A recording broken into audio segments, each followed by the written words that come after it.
Hello everyone, welcome back to JMT Korea. Today, we are making Korean fish cake soup, also called Eomukguk. It's a warm and comforting dish, perfect for any season. First, cut one onion and one green onion in half. We only use them to add flavor to the broth, so no need to cut them small. Slice 300 grams of radish and 3 sheets of fish cakes into bite-sized pieces.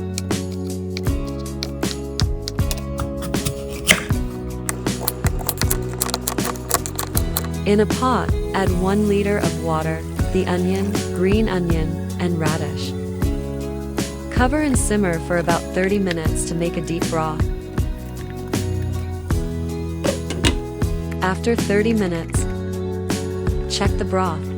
If there is not enough liquid, add a little more water. Remove the onion and green onion, but keep the radish inside for better flavor.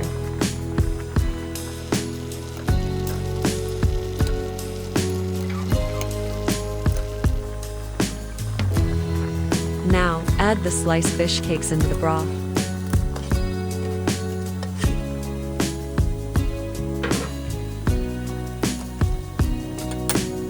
Season with 1 tablespoon of soy sauce, 1 tablespoon of tuna extract, and 1 tablespoon of minced garlic. Let it simmer for another 10 minutes. After 10 minutes, taste the soup. If it needs more seasoning, add a little salt. Finish with some black pepper to your taste.